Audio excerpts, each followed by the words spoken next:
ক্যান্সারের পেশেন্ট, আমার সঙ্গে দেখা হওয়ার কথা হয় এবং মানুষ তো অনেক কিছু চায়। উনি আমাকে চাইলেন তুমি একদিন আমার হাতে খাবার খেও। আমি বললাম যে আমার যেগুলো কিছু হতো খাওয়া, আমিও তো বাইপাস অপারেশন হয়েছে, আমার অনেক কিছুই খাওয়া মানা। তো আমি আমাকে বললাম যে আমি যেতে পারি, খাবো মাছের টক, পোনা মাছের টক, বড়ি পোস্ত, শাক ভাজা আর বিরির ডাল আর বাড়িতে পাতা দই। আমি বলছিলাম এর বেশি কিছু করলে কিন্তু আমি খাবো না।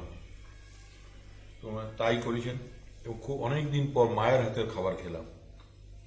প্রায় 12 বছর আমার মা মারা গেছেন। এত যত্ন করে সামনে বসে অনেকদিন কেউ খাওয়ায়নি।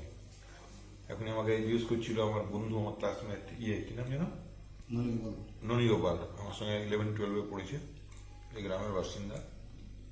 ননী গোপাল আমাকে জিজ্ঞেস করছিল যে কেমন খাচ্ছ, কি খাচ্ছ এইসব।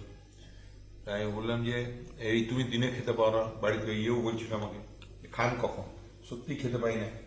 সকালে ভারী টিফিন করে বেরিয়ে যাই, রাস্তায় কোনোদিন খাওয়া জোটে, কোনোদিন একটা আমি সাধারণত আমি লাঞ্চটা একটা আপেল কিনে নিই, একটা আপেল থাকে গাড়িতে, একটু ফ্রুটস থাকে, সেটাই খেয়ে নিই।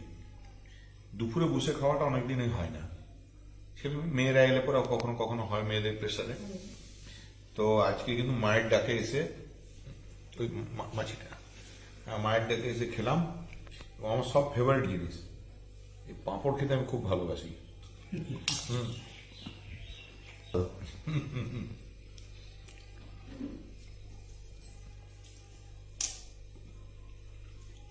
আমিও খুব আনন্দ পেলাম। কাঁদলে হবে? তুমি কি বলছিলে জানো? তোমার কি নাম? বর্ণালী দত্ত। বর্ণালী, তুমি কি বলছিলে? আপু বলছিলাম আরে ছেলে পেলে মাকে ভাসুর হলো নাকি একটু বলছিলেন? মায়ের আর একটা ছেলে হলো।